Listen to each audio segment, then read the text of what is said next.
Hey guys, नमस्कार। कैसे हैं आप लोग? उम्मीद करता हूं अच्छे होंगे। दोस्तों, क्या आपका जीएसटी रजिस्ट्रेशन कैंसिल हो गया है या कैंसिल होने की कगार पे है, यानी कि सस्पेंड हो गया है या सस्पेंड होने वाला है, यानी कि आपने पिछले कई मंथ से आपने अपनी रिटर्न नहीं फाइल की? इन तीनों में से किस स्टेज पे हैं आप?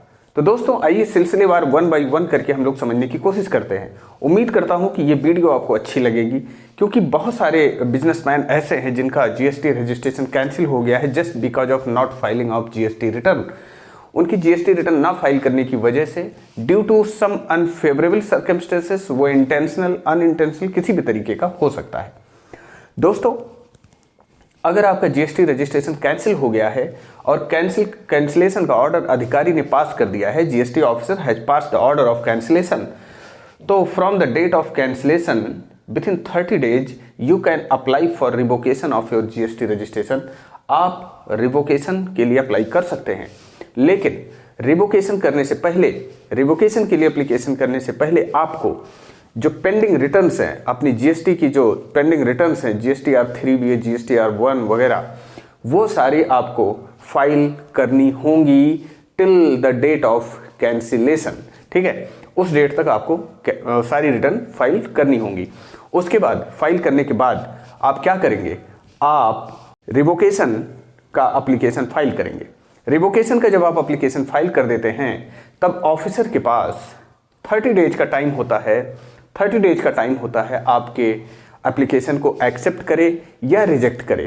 तो दोस्तों, ये ऑफिसर के डिस्क्रेशन और उसके अपने विवेक पर निर्भर करता है कि वो आपको पुनः से रजिस्ट्रेशन दे या ना दे। ये तो हो गई पहली बात, जहां पे आपका रजिस्ट्रेशन ऑलरेडी कैंसिल हो चुका है, उस केस में क्या होगा। ओके, तो उस केस में जैसा कि हम लोग डिस्कस कर चुके, तो आइए अब सेकंड पे हम लोग बात करते हैं। आपका जीएसटी रजिस्ट्रेशन कैंसिल नहीं हुआ, केवल अभी सस्पेंड किया गया है। सस्पेंशन का मतलब यह हुआ कि आपकी फाइलिंग को रोक दी गई है, आपके सारी गतिविधियों को बंद कर दिया गया है। यानी कि जीएसटी सस्पेंड होना या कैंसिल होना, दोनों में क्या है कि आपका अल्टीमेटली बहुत सारे इसके डिसएडवांटेज होते हैं। जैसे आपका ईबे बिल नहीं बनेगा, आप कोई रिटर्न आप किसी को क्रेडिट नहीं पास कर सकते, यानी कि आगे की सारी रिटर्न्स आप फाइल नहीं कर सकते हैं दोस्तों, या यूं कह लें कि इंटर स्टेट सप्लाई भी नहीं कर सकते, विथ इन स्टेट सप्लाई नहीं कर सकते, भी किसी भी तरीके की आप एक्टिविटी नहीं कर सकते। ओके, अब मान लीजिए आपका जीएसटी रजिस्ट्रेशन सस्पेंड हो गया है। इस केस में आपको क्या करना है? तो दोस्तों, जीएसटी रजिस्ट्रेशन जब सस्पेंड होता है तो उसके बाद जीएसटी ऑफिसर अल्टीमेटली क्या करता है? आपको ऑर्डर फॉर कैंसिलेशन देता है। यानी कि सस्पेंशन के केस में आप उसे रिवोक नहीं कर सकते जब तक कि आपका रजिस्ट्रेशन कैंसिल ना हो जाए। तो इसका मतलब ये है कि अगर आपका जीएसटी रजिस्ट्रेशन सस्पेंड हो चुका है, तो अगला स्टेप उसका आने वाला है कैंसिल का ऑर्डर। ठीक है, तो कैंसिलेशन का ऑर्डर जैसे आए, आप तुरंत रिवोकेशन के लिए अप्लाई करें within 30 days plus 30 days plus 30 days।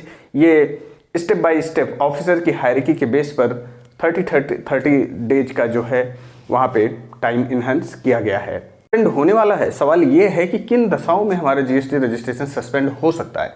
तो दोस्तों, मैं आपको बताना चाहता हूँ कि मान लीजिए प्रीवियस 6 month तक कंटिन्यूअस, यानी कि कंसेक्यूटिव 6 month तक, लास्ट 6 month से आपने अपनी जीएसटी रिटर्न फाइल नहीं की है, तो यहाँ पे जीएसटी लॉ ऑफिसर को ये पावर देता है कि वो आपकी जीएसटी रजिस्ट्रेशन को कैंसिल कर दे, यानी कि पहले सस्पेंड कर दे वो। ठीक है, या आपने अपनी बिजनेस की एक्टिविटी को कंटिन्यू नहीं किया, तो ऐसे केस में भी वो उसे सस्पेंड कर सकते हैं। तो दोस्तों, यहाँ पे बातें कई निकल के आ रही हैं। एक तो अगर आपने पिछले 6 महीने से अपनी जीएसटी रिटर्न नहीं फाइल की है, तो आपका जीएसटी रजिस्ट्रेशन सस्पेंड हो जाएगा। सस्पेंड होने के 30 दिन के अंदर अल्टीमेटली क्या होगा कि वो, अगर आप उसे सस्पेंड जो हुआ है रजिस्ट्रेशन, आप सस्पेंशन को नहीं खत्म करवाते हैं ऑफिसर से, ठीक है, तो आपका जो सस्पेंड हुआ था रजिस्ट्रेशन, उस सस्पेंशन के केस में आपका कैंसिलेशन का ऑर्डर पास हो जाएगा।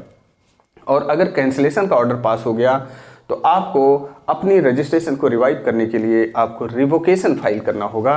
अब रिवोकेशन करने के लिए जीएसटी का आपको प्रीवियस सारी पेंडिंग रिटर्न्स को फाइल करनी होंगी, सारे tax, interest, penalty, late fees वगैरह सब कुछ एज इट इज आपको पेमेंट करना होगा। then after you would be able to get your GST registration again. Otherwise, it depends upon the discretion of the officer whether you should be allotted again your GST registration or not. ये depend करता है अधिकारी के ऊपर, because कि अगर आप continuous offender पाए जाते हैं कि हमेशा बार बार आपकी यही गतिविधि है, इसी तरीके से आप काम करते हैं, तो दोस्तों ऐसे केस में जीएसटी ऑफिसर जाहिर सी बात है कि आपको रजिस्ट्रेशन ग्रांट नहीं करेंगे। लेकिन अगर पाया जाता है कि आपकी नीयत अच्छी है, बस कुछ सिचुएशन की वजह से आपने ऐसा किया या आपसे ऐसा हो गया, तो डेफिनेटली वो भी इंसान है, आपको इसका रजिस्ट्रेशन पुनः ग्रांट करेंगे आपको। तो दोस्तों उम्मीद करता हूँ ये सारी बातें आपको समझ में आई होंगी। बहुत बहुत धन्यवाद वीडियो देखने के लिए, शुक्रिया।